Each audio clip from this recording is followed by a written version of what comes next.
এতে যেন জীবকে শিক্ষা দিচ্ছে যে আমার গৌর হরি কাঙালের ঠাকুর, তিনি ওই বড় বড় দালান কোঠায় যায় না, তিনি হত দরিদ্র যারা যারা গোবিন্দকে তুলসী পত্রটাও নিবেদন করার সামর্থ্য নেই, তেমন ঘরেই আমার গৌর যায়।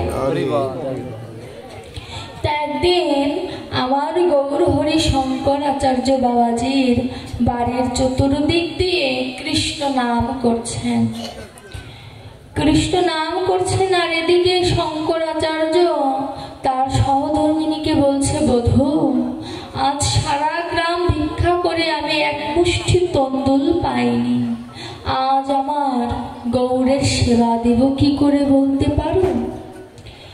বিপদে সহধর্মিনী হচ্ছে বন্ধু, যে সত্যিকার অর্থে সহধর্মিনী হতে পেরেছে সে সর্বদা তার স্বামীর মঙ্গল ছাড়া বিপদ কোনোদিন চাইবে না।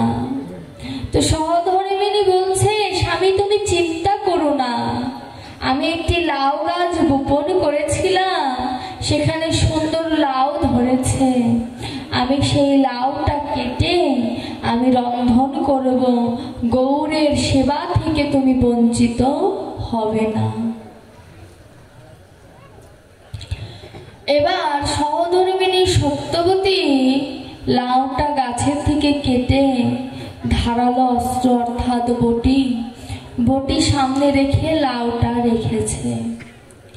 এবার তার ঘরে একটি ছোট্ট পুত্র সন্তান ছিল, পুত্রটির নাম হচ্ছে গোপাল। ইহজগতে আমরা সন্তানের নাম কত রকমের রাখি, শাস্ত্র বলছে নাম নামের মতো রাখো যাতে স্বয়ং নামই চলে আসে। নামাভাষায় মুক্তি লাভ হয়েছে না অজামিলের, বলছে নাম নামের মতো রাখো, কেন মৃত্যুকালে যদি তোমার সন্তানের নাম এমন কিছু রাখো যে নাম রাখলে স্বয়ং বৈকুণ্ঠ থেকে নারায়ণ চলে আসবে, এমন নাম তুমি রাখো। তো আমার শঙ্কর বাবাজি তার ছোট্ট ছেলের নাম রেখেছে গোপাল। ছোট্ট শিশু হামাগুড়ি দেয়, হাঁটতেও পারে না, তো এই শিশুর দুগ্ধ বই তার কিছু জানে না, মায়ের স্তন ছাড়া ওই ছোট্ট শিশুর আর কোনো খাদ্য নেই। তো কি করেছে, ওই শিশু ঘুম থেকে উঠে তার মায়ের কাছে হামাগুড়ি দিতে দিতে যাচ্ছে। দেখবেন ইহজগতেও সন্তানরা ঘুম থেকে উঠলে ছোট শিশুরা মায়ের দুগ্ধ পান করার বায়না ধরে। তো এই গোপাল সোনাও কি করছে, সত্যবতীর কাছে যে বায়না ধরেছে দুগ্ধ পান করবে। এবার বাম হস্তে পুত্রের মাথাটা রেখে দুগ্ধ পান করাচ্ছে, আর সামনে যে বটি ছিল বটির পাশে ছিল লাউ। লাউয়ের প্রথম যেখানে ডাটা মতো থাকে ওটা কেটে নিতে হয় না, প্রথমে ওটা কেটেছে। কৃষ্ণ নামে এতটা তার প্রেমে বিগলিত হয়ে গিয়েছে যে কখন লাউয়ের পরিবর্তে নিজের সন্তানটাকে লাউ ভেবে হাতে ধরেছে বাবা বলতে পারে না। এতটা কৃষ্ণ নামের ভাবাবেগে ডুবে পড়েছে, নয়ন ধারায় বিগলিত হয়ে যাচ্ছে, নয়নে কিছু স্পষ্ট দেখছে না। এমন অবস্থায় নিজের সন্তানকে লাউ ভেবে যখন বটিতে কেটে ফেলেছে বাবা, মা তো আর বুঝতে পারেনি যে কৃষ্ণ নামে এতটা সে মাতোয়ারা হয়ে গিয়েছে যে কখন সন্তানকে কোলে নিয়েছে মা বলতে পারে না। মাথাটা কাটার পরে লাউ যেমন 4-5 টুকরো করে না, তেমন সন্তানের মাথাটা কৃষ্ণ নামের ভাবাবেগে ডুবে যাচ্ছে, আর ওই মাথাটা 4-5 খণ্ড করে থালায় রেখে দিয়েছে। মহাপ্রভু তো অন্তর্যামী, মহাপ্রভু হৃদয়টা কেঁদে উঠেছে যে কি করলো সত্যবতী, এ নামের এত মাধুর্য যে নিজের সন্তানকে কেটে ফেললো তবু টের পেল না। ইহ জগতেও তো আমরা মায়েরা আছি, পারবো? এমন হবে, আমাদের দ্বারা হবে এমন? সত্যাবতী কৃষ্ণ নামের ভাবাবেগে ডুবে আছে, এদিকে শঙ্করাচার্য যখন স্নান করে এসেছে, এসে দেখে সম্পূর্ণ ঘর রক্তাক্ত। চিন্তা করছে যে এত রক্ত কোথা থেকে এলো? কোনো দুর্ঘটনা ঘটেছে কি আমার বাড়িতে? শঙ্করাচার্য দেখে তার ছেলের নিথর দেহটা তার অর্ধাঙ্গিনীর কোলে পড়ে আছে, আর মাথাটা 3-4 টুকরো করে থালের উপর রেখে দিয়েছে।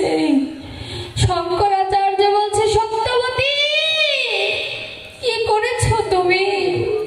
তুমি কি করেছো? সত্যবতীর তো জ্ঞান নেই। সত্যবতীর গায়ে যখন ধাক্কা দিয়েছে, সত্যবতী তখন স্তম্ভিত হয়ে গিয়েছে যে কি করলো সে। সত্যবতী দুয়ারে হামাগুড়ি দিয়ে বলছে, প্রভু, তোমার নাম যে আজ আমায় কলঙ্কিনী করে দিল, তোমার নাম যে আমায় কলঙ্কিনী করে দিল। আমি নিজের হাতে নিজের ছোট্ট শিশুকে মেরে ফেলেছি প্রভু। এ যে মা জাতির কলঙ্ক হয়ে যাবে, তুমি এমন পরীক্ষা আমায় দিও না দয়াময়, তুমি রক্ষা করো।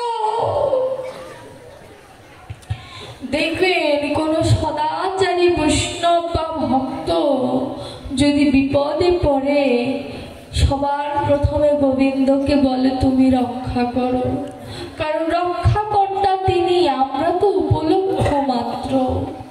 ভগবানই সকলকে রক্ষা করে, কারুর ক্ষমতা নেই রক্ষা করার। তিনি যদি রক্ষা না করেন, সত্যবতী তার নিথর সন্তানের দেহটা হাতে নিয়ে নয়ন জলে ভেসে বলছে যে আমি কি অন্যায় করলাম। আর শঙ্করাচার্য সত্যবতীকে বলছে, তুমি কেঁদো না, কেঁদো না। তুমি কেন কাঁদবো না? কেন কাঁদবো না? এমন একটি কর্ম করেছি, আমি কাঁদবো না? বলছে তুমি কেঁদো না। যদি আমার গৌর হরি জানে যে আমার ঘরে অসুচ পড়েছে, আমার গৌর হরি আমার ঘরে সেবা নেবে না, আমি সেবাবাদী অপরাধী হয়ে যাব। তুমি কেঁদো না, আমি দেহ ত্যাগ করব। তুমি যদি নয়ন জলে ভেসে যাও, আমি দেহ ত্যাগ করব, তুমি কেঁদো না। তখন মায়ের তার কিছু করার নেই, মা আমার স্তব্ধ হয়ে রইলেন। গৌর হরি ঘরে ঢুকেছে, ঢুকে তো বুঝতে পেরেছে মায়ের মুখটা মলিন হয়ে গিয়েছে। জিজ্ঞাসা করছে সত্যবতী মাকে, মা তোমার কিছু হয়েছে? সত্যবতী মা কিছু বলে না। কেন? স্বামী তাকে আদেশ করেছে তুমি কিছু বলবে না। আবার গৌর হরি বলছে, মা তোমার কিছু হয়েছে? সত্যবতী তখনও বলে, আমার মা ডাকবে যে ধন, সেই ধনটা আমার কাছে আর নেই, আমি নিজে হাতে হত্যা করে দিয়েছি প্রভু। আমার গৌর হরির নয়নে জল চলে এসেছে, আর সে নিজের ভিতরের যে কপটতা, অর্থাৎ ভক্তকে পরীক্ষা করার যে কপটতা, সেটা আর লুকিয়ে রাখতে পারলেন না। আমার গৌর হরি বলছে, মা তুমি কাঁদছো কেন? কি হয়েছে আমায় খুলে বলো। তিনি কিন্তু জানেন, তবু ভক্তকে বলছে তুমি আমায় খুলে বলো, কারণ না হলে তো ভক্তের প্রেমটা সে আস্বাদন করতে পারবে না। সত্যবতী বলছে, প্রভু জানো, তুমি যখন আমার বাড়ির চতুর্দিকে কৃষ্ণ নাম করছিলে, ওই কৃষ্ণ নাম শুনে শুনে আমি নয়ন জলে ভেসে ভেসে বলছিলাম যে হে কৃষ্ণ, কবে আমার ওই প্রেম ধন জাগৃত হবে? হে দয়াময়, কবে তুমি আমায় উদ্ধার করবে?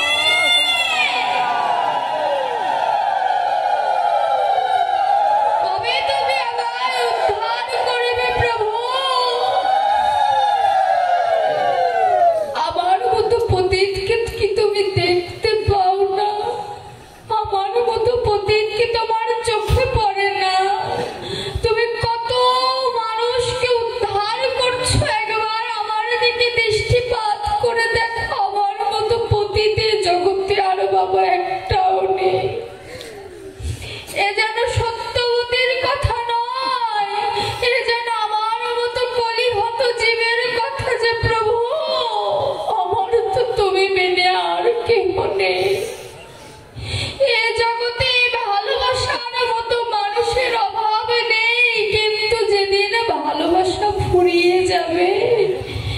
দিনার কানা করিরও মূল্য নেই।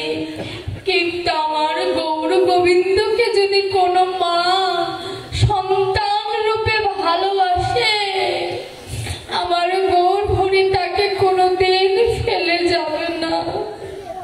যদি ভালোবাসতে হয় আমার গৌরকে ভালোবাসো, যদি ভালোবাসতে হয় আমার ভক্তের চরণ ধুলিকে ভালোবাসো।